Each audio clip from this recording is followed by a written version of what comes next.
Hey everyone, and welcome back. So today we're going to be reviewing Blue Fire for the Nintendo Switch. Now, Blue Fire was released on February 4th of 2021, and its regular list price is $19.99. However, as of filming of this video, February 16th of 2021, there's currently a sale on the game, and you can pick it up for only $17.99. Now, one last thing just before we get started, don't forget that if you appreciate this video, the best way to show your support is to hit that like button and subscribe to the channel if you aren't already. So just to get started, let's start with the storyline and description of the game. And the best way to describe a Blue Fire would be that it's a 3D action platformer with a lot centering around the platforming part of that description. If I had to give you a reference point, the best reference point I could give is imagine if the 2D Hollow Knight game had a baby with a 3D Zelda-like game, sort of from the Ocarina of Time period. Now, storyline-wise, you start out just as in Hollow Knight with very little information, and basically all the little tidbits of storyline you'll get throughout the game will be discovered through exploration and the different interactions you will have with other characters throughout the game. And you'll see very early on in the game, the first part of it is very Zelda inspired, having you explore two temples that really remind you of 3D Zelda dungeons. However, the overall tone and visual design of the game keeps bringing you back to that Hollow Knight inspiration with very minimalistic storyline. And without any spoilers, about halfway through your adventure, the tone of the game really shifts to almost become a dash to the finish, with the game focusing rather than temples, focusing around a few more grandiose boss fights. Now, let's talk about progression in the game, because progression is a huge part of Blue Fire, and the way the different parts interconnect are really important in this game, and really set the overall enjoyment you get from progressing throughout the adventure.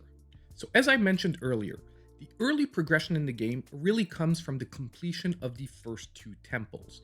And just a quick hint, try to get to those as soon as possible because they will really unlock your full suite of movement abilities, meaning your double jump and wall running ability.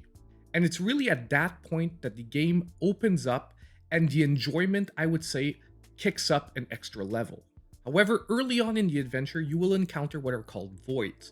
Now, voids, the best reference point I could put are sort of like the shrines in Breath of the Wild.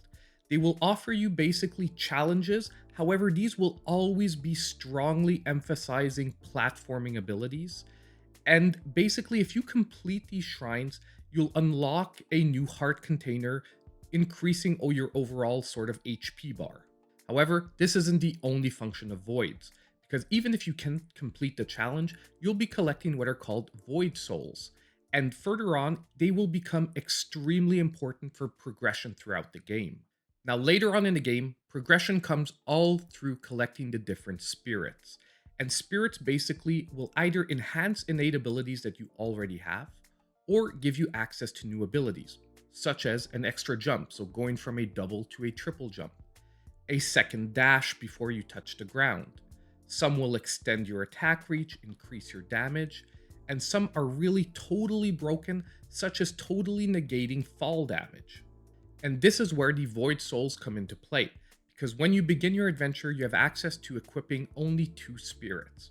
However, the Void Souls will be able to be traded with a particular vendor into purchasing extra upgrades and extra slots for your spirits, meaning you will be able to equip over 10 spirits by the end of the game. And if you're wondering how you collect all these spirits, some are obtained through exploration. However, the majority of them are obtained through different vendors, which will be selling them to you through ore, which is sort of a currency you get through destructible objects throughout all the different maps. Now, it's important to note that if you die, you will lose all the ore you've collected so far, unless you find your body and re-obtain it before dying a second time. So early on in the game, if you can prevent losing your ore, it will really pay off later on in being able to purchase those spirits all the quicker. Now, if you're wondering if defeating enemies has any advantages, yes it does. They will give you access when you destroy enemies to shadow fragments, And these shadow fragments, once again, will be able to trade in, however, this time extending your mana bar. And the last part of the progression system will be obtained through finding the different weapons. Basically, at random points in your adventure, you'll be able to find different swords, which will increase your overall damage throughout the game. The tunics you'll find throughout the game are mostly just visual upgrades, not really contributing anything to your defense. Now, if this all seems like a lot to a progression system, there are a lot of moving mechanics, however, everything slots in really well throughout the game. So even though the explanation of how the system works is lengthy, overall throughout the game, it all progresses in a very natural fashion. And if we now move on to the general gameplay, well, as I mentioned earlier, this game is all about movement. Whether it be the platforming or even the combat, movement is key to being successful in Blue Fire. Now, your main toolset will come from your jumping ability with the bee, which will be later upgraded to a double jump ability, and like I said, can be further upgraded to even a triple jump with different spirits. You'll also have access from the beginning of the game to a dash that can be either performed on the ground or in the air through the ZR trigger button. Your main attack button will be the Y button, which will execute your sword attacks, and hitting the button multiple times will execute auto combos. Rounding up your abilities will be the A button that will give you access to a shield in exchange for using up some mana. And lastly, very early in the game, you'll unlock the X button, which will give you access to a ranged attack ability. However, the damage is generally pretty low, and once again, will be done in exchange for using up some of your mana. So now that we have a pretty good idea of how the game plays out and all the different moving components, let's move on to some of the things that I really liked throughout my experience with Blue Fire. Now, the first and most important aspect that I really appreciated about this game is the overall controls. The controls are very smooth and very responsive. And that's an extremely good thing because this game requires such precision platforming that if those controls weren't as responsive and as smooth as they were, it would pose a serious problem to being able to complete and even enjoy this game. Also, I really enjoyed the overall graphical design of the game, because although it took a lot of its cues, in my opinion, from Hollow Knight, it managed to translate the same overall feeling into a 3D world, making basically the locations feel immense and all its inhabitants feel like tiny little insects trying to survive in a dark and unforgiving world. Also, the dungeon exploration and the first two dungeons that you visit in the game were probably my favorite overall part of the game. I found that these dungeons were very well designed and really gave you a lot of pleasure basically figuring out how to solve each one of the puzzles, and brought me back really to that feeling when you're playing a 3D Zelda game. And I'll be honest, I was almost disappointed when the game changed its focus in the second half and went away from that overall dungeon exploration. Now let's shift over to the critical points about the game, because there are a few I would like to talk about. Now, my first critical point again about the game is how the overall feeling of the platforming is in the early game. Now, it's normal that in a game like this, you don't have access to your full suit of abilities right from the beginning.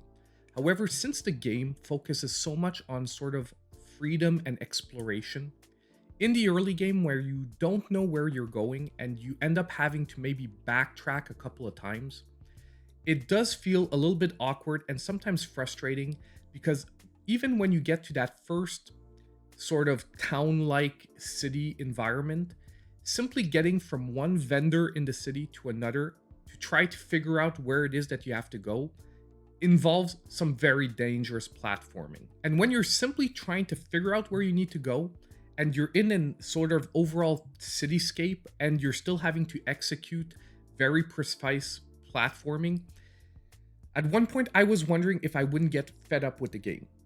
Luckily, however, once you get access to your full suit of abilities, and that's why I said earlier in the early game to really focus on completing those two first temples, once you have access to your full suit of abilities, those same platforming and that backtracking actually become a breeze. Meaning that, luckily, the game quickly changes pace when you get access to those abilities, and that frustration dissipates quite a bit. But nonetheless, it is important to mention because I think some people will be off-put by that part of the game in its early stages. The second aspect of the game is that at certain points of the game is giving you so little information on where you need to go that you have quite a few what the heck should I do next moments. And although I guess this was intentional by the developers because they wanted you to focus on exploration, the fact that the game penalizes you so heavily by losing all your ore if you die in the game, it does make that exploration quite risky. And at certain points, the game focuses, as I said earlier, so strongly on backtracking that you really end up going in circles for quite a bit of time. Now, however, something that is very interesting and that might actually compensate for all this is Graffiti Games actually offers a totally free strategy guide on their website, which I'll be linking in the description of this video. And if you are ever lost and at that point where you're just getting frustrated and you just want to know where to go next, I would strongly recommend consulting that strategy guide because it is really an A through Z guide of how to complete the game.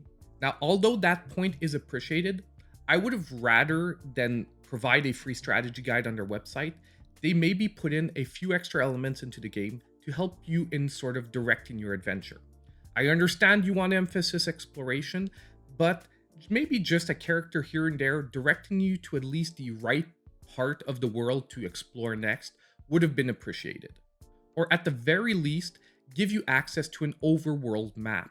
Because unfortunately, in the game, there is no real map that you'll have access to, meaning that you sort of have to remember how all the different parts of the map interconnect by playing the game continuously. Now, so far, the 2 points I talked about, I would consider minor points. They were frustrating, but they eventually got solved. The last and maybe biggest problem I had with this game, however, is its overall stability. Because contrary to a lot of Switch games, this one actually crashed on me on a regular basis. And I know I'm not the only one out there, it is a sentiment that a lot of people are getting. I do believe, however, that these crashes are mainly caused by the game's stress on the Switch's GPU, and it's sort of a fail-safe of the system to shut it down rather than risk damaging your Switch. And the reason why I believe this is that almost all the crashes happen in very graphically intense fights. Like you'll see specifically, there's one part of the map that has a fire that has to be rendered on a regular basis, and that's where the majority of my crashes happened. So I am hoping that Graffiti Games eventually does manage to patch this out by maybe lowering the frame rate for those sections of the map or something like that. But at the same time, it is something to be very well aware about, and that is one of the sort of unforgivable downsides of the game for the moment.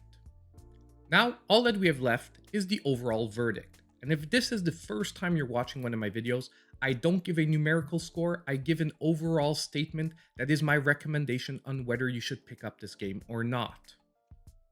If you want to see what all those statements are, they're available down below in the description of the video. Now, I'm going to be giving this game a definite pickup. Sure, it has a few flaws, but for $20, you're getting one heck of a fun and awesome package in this game. And if you can make it through those early sections where the platforming is a little awkward, the game really opens up after that. And in reality, there's only 2 things keeping this game from even hitting my rating of a hidden gem, which is the emphasis that is too focused on backtracking, and unfortunately, as I mentioned, you get lost at certain points in the game.